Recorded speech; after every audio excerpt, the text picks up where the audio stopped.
నమస్తే, welcome to Telugu రాజ్యం. ఇవాళ మనతో పాటు senior political analyst KS Prasad గారు ఉన్నారు. సార్తో మాట్లాడదాం.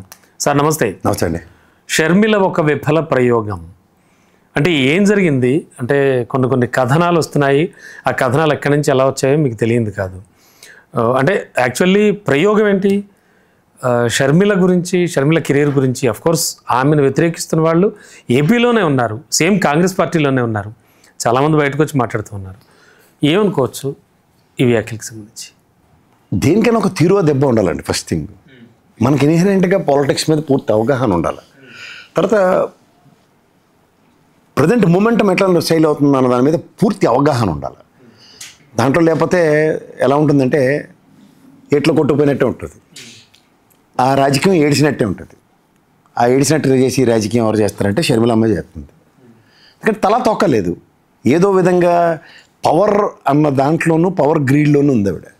పవర్ కాంకర్ చేద్దాం అన్నది ఇదేమి రాజరిక వ్యవస్థలు కాదు, అంత ఈజీ కూడా కాదు కదా. ఫస్ట్ ఆఫ్ ఆల్ కాదు, రాజరిక వ్యవస్థ అంతకన్నా కాదు. ఈ ప్రజాస్వామ్యంలో ప్రతి నిమిషం you have to prove your ability and capability. So ability capability రెండు లేవు. ఎబిలిటీ అంటే రాజకీయాల పూర్తి అవగాహన ఉంటే ఎబిలిటీ. క్యాపబిలిటీ అంటే ఇప్పుడు రాజశేఖర రెడ్డి గారు అబ్బాయిగా జగన్మోహన్ రెడ్డికి ఉన్న క్యాపబిలిటీ వీడికి లేదు.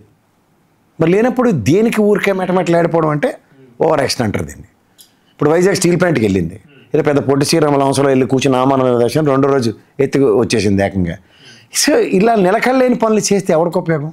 పైపచ్చు ఒక కాంగ్రెస్ పార్టీ జాతీయ స్థాయి పార్టీ అధ్యక్షురాలు అయ్యుండి నువ్వు చేస్తున్న చిల్లర రాజకీయాలు ఏంటి? ప్రాంతీయ పార్టీలతో మమేకమైపోవడం. కొన్ని ఇప్పుడు ఈ తెలంగాణ ఎలక్షన్లో ఇప్పుడు కలిసి పని చేశారు కాంగ్రెస్ తెలుగుదేశం అన్న దగ్గర, అది కంటిన్యూషన్లో మీకు అధ్యక్ష పదవి వస్తే చేశారంటే అది ఇప్పుడు ఆర్క్ రైవలరీ నడుస్తుంది దగ్గర. What is this nonsense? ఒకవేళ మీరు తెలుగుదేశం అండర్స్టాండింగ్ ఉన్న కూటమిలో ఉన్న ఎన్డీఏ సంబంధించిన బీజేపీ పార్టీ అసలు ఆగర్భ శత్రుత్వాన్ని మెయింటైన్ చేస్తూ మీ తాత ముత్తాతల్ని నెహ్రూ ఫ్యామిలీనే ఎత్తుకోదేసేస్తున్నారు వాళ్ళు. సో ఇక్కడ మీరు చేస్తున్న ఈ చిల్లర రాజకీయాలకి అంత దైద్యంగా ఉందో తెలుసుకుంటే తెలిసినోడు ఎవడైనా మామే ప్యానెల్ వెళ్తున్నారు. అది జరిగింది ఆవిడకి.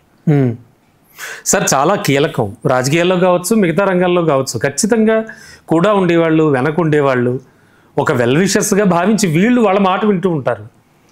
అలాంటి వాళ్ళు ఎవరైనా తగలేస్తున్నారా ఇప్పుడు రాజకీయ భవిష్యత్తుని? ఇప్పుడు నేను అంటే అది ఎప్పుడు నుంచి చెప్తున్నాను. రఘువీరారెడ్డి గారు, తులసిరెడ్డి గారు వీళ్ళు పెద్దవాళ్ళు ఉన్నారు, త్యాగం చేసిన రుతురాజు గారు కూడా ఉన్నారు. సో ఇలాంటి వాళ్ళు కన్నా వీళ్ళకి ఈవిడికి అమ్మాయికి ఏడు తెలుసు.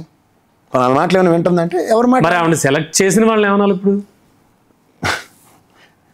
ఏమనాలంటే వాళ్ళకి తెలివితేటలో ఏడిస్తే కదా. ఇక్కడ ఎంతసేపు ఇక్కడ తీసుకొచ్చి విలీనం చేసేది టాస్క్ మీద పని చేశారండి. ఆ టాస్క్ ఏంటన్నది దగ్గరలో బయటపడుతుంది. మనం కూడా అక్కర్లేదు, ఆవిడే చెప్పేది బయటకు వచ్చి నన్ను ఇలా వాడేశారు అంతేనా? వాళ్ళ ఫ్యాన్ల గురించి చెప్పింది కదా మనం, అలాగే చెప్పేది దాని నిజం కూడా అతి దగ్గరలో. ఆ కాన్స్పిరసీ థియరీ ఆ రోజు బయటకు వస్తుంది, వచ్చిన రోజు చాలా భయంకరంగా ఉంటుంది. సార్ ఆల్రెడీ ఏపీ కాంగ్రెస్లో నేను ఇంతకు ముందు అన్నది ఇద్దరు ముగ్గురు వ్యతిరేకంగా వచ్చి భయంకరంగా గళం విప్పుతున్నారు. ఆ శంకర పద్మశ్రీ గారు ఇంకా చాలా మంది ఉన్నారు. మీకు నేను చెప్తున్నాను కదా, రాహుల్ గాంధీ గారికి ఆల్మోస్ట్ అన్ని జిల్లాల ఇన్ఛార్జీలు ఉత్తరం రాసి ఇచ్చేసారు. You're not aligning with her, she's not working properly అని. బట్ ఆల్రెడీ మాట్లాడడం ఈ విషయం అనవసరం. చరిత్ర ముగింపు దశలో ఉన్నప్పుడు అలాగే ఉంటుంది అంతే. సరే, పొలిటికల్ వింగ్, పొలిటికల్ వైపు పక్కన పెట్టండి కాసేపు. అంటే పర్సనల్గా ఆమె వాళ్ళ అన్నగారితో వివేదించడం కానీ, ఆయనతో ఢీ అంటే ఢీ అనడం కానీ, ఆస్తులు కేసులు గొడవలు వీటి విషయంలో ఇవి కూడా ఏమైనా మైనస్సా ఇవిడికి? సార్ అవన్నీ పర్సనల్ అండి. Personal life is totally different. ఎవరికైనా నా పర్సనల్ నాకు ఉంటుంది, నేను రాజకీయ విశ్లేషకుడు నేను మాట్లాడుతుంది, దాన్ని పర్సనల్ లైఫ్ 2-3 చేస్తే. అంటే మీరు సెలబ్రిటీ స్థాయిలో ఉన్నప్పుడు కొంచెం జాగ్రత్తగా ఉండాలి కదా అంట. అదే చెప్తున్నాను, జాగ్రత్తగా ఉండవలసిన విషయాలు మర్చిపోతే నేనేం చేస్తాను దానికి? ఆ విషయంలో అయితే ఆ లక్ష్యం ఎవడైనా వాళ్ళ దగ్గర పెట్టి ఉండవలసిందే. సమాజంలో ఒక డెకరం ఉంటుందండి. అవును, మరి ఇఫ్ యూ ఆ మొనాటమని ఆ డెకరమ్ని నువ్వు బ్రేక్ చేస్తానంటే టాలరెన్స్ ఉండదు ఎవరికి. ఫస్ట్ ఆఫ్ ఆల్ అంతర్గత విషయాన్ని బహిర్గతం చేసుకోవడమే నువ్వు ఫస్ట్ చేసిన తప్పు. దానివల్ల ఏమవుతుంది? క్రెడిబిలిటీ పోతుంది. ఇప్పుడు తా చెడ్డ కోతి మనమంతా చేర్చిందని అవతల తల్లిని అన్నని మొత్తం అందరినీ బదనాం చేసుకుని తిరుగుతానంటే ఎక్కడికి అవుతుంది? సో అంటే ఆ కథనంలో వచ్చినట్టుగా విఫల ప్రయోగమే అనమాట. ఖచ్చితంగా విఫల ప్రయోగమే. అవసరం లేని దగ్గర అనురాని చోట అధికులం అంటే ఏమవుతుంది? సో అంటే భవిష్యత్తులో ఖచ్చితంగా తానే బయటకు వచ్చి చెప్తుంది, ఎవరు చెప్పక్కర్లేదు. ఎవరు చెప్పక్కర్లేదు, ఆవిడంతా ఆవిడే చెప్పేది. వీళ్ళందరూ కలిపి నాకు ముగ్గేశారు. ఇలా ఏంటి అంత అంటే మీకు అంత నమ్మకం ఏంటి సార్? ఇప్పుడు 2-3 ఇన్సిడెంట్లు చూస్తే మీకు అర్థమవుతుంది. ఆ ఛానల్లో లాలు ఎగేసి పొగేసినాడు బయటకు వచ్చి నన్ను కవర్ చేయలేదు, నాన్న తిట్టిందే లేదా ఆవిడ? అవును, సేమ్ 2 రోజులు పడుతుందండి ఎవరికైనా సరే, డబ్బులు లేకపోతే పని అవ్వట్లేదు ఎక్కడ నాకు అన్నది ఆ అమ్మాయికి అర్థమైంది అనుకోండి. సార్ మరి ఎలా సార్, ఒక మహానేత కడుపును పుట్టి ఒక ఆల్రెడీ సీఎంగా పనిచేసినటువంటి బ్రదర్ పక్కన ఉండి ఎందుకు ఇవన్నీ అంటే ఆ స్పృహ ఉంటుందా? ఆ స్పృహ ఇప్పుడు వీళ్ళు రాజ్ ఠాకరే ఒకడు, ఈ అలగిరి ఇవన్నీ మొన్న మెటమెట్లాడిపోతున్న కవిత ఇలాంటి అందరూ ఏటి చూసుకుని వాళ్ళు ఒరిజినల్ వైబ్రేషన్స్ ఎంతవరకు క్రియేట్ చేయగలరు అప్పటి తెలియకుండానే అంత మెటమెట్లాడిపోయారు వాళ్ళు. లాస్ట్కి ఏమైంది వాళ్ళకి? అవును, ఇదే పరిస్థితి ఇక్కడ ఆంధ్రప్రదేశ్లో కూడా పెద్ద ఇది కాదు. పులిని చూసి నక్కవాత పెట్టుకుందాం అంటే ఎలాగవుతుందండి? ఇప్పుడు తండ్రి లెగసీ అన్నప్పుడు కాంగ్రెస్ అంపటే దేవుళ్ళు ఆడుకుంటూ ఈ కోట్ల విజయభాస్కర్ రెడ్డి గారి పిల్లల్లాగా, లేకపోతే చెన్నారెడ్డి గారి పిల్లల్లాగా, అంజయ్ గారి పిల్లల్లాగా ఇలా ఎలాడుతూ ఉండి గబ్బిలల్లా పడి ఉంటే అలాగే ఎప్పటికైనా పదవి వస్తుంది అన్నది కాన్సెప్టే కాదు కదా అతనిది. ఎస్ డన్ టోటలీ అన్ అగ్రెసివ్ పాలిటిక్స్. అగ్రెసివ్ పాలిటిక్స్లో నువ్వు ఎలా అవ్వడం అన్నది నీ వల్లే కావట్లే, ఇంకా బయట వాళ్ళ వల్ల ఎక్కడ వద్ది? మరి వాట్ నెక్స్ట్? భవిష్యత్ ఏం లేదా? ఎప్పటికీ భవిష్యత్ లేదు. నువ్వు ఊహించుకుంటే నీకు అక్కడి నుంచి భవిష్యత్తు వస్తుంది.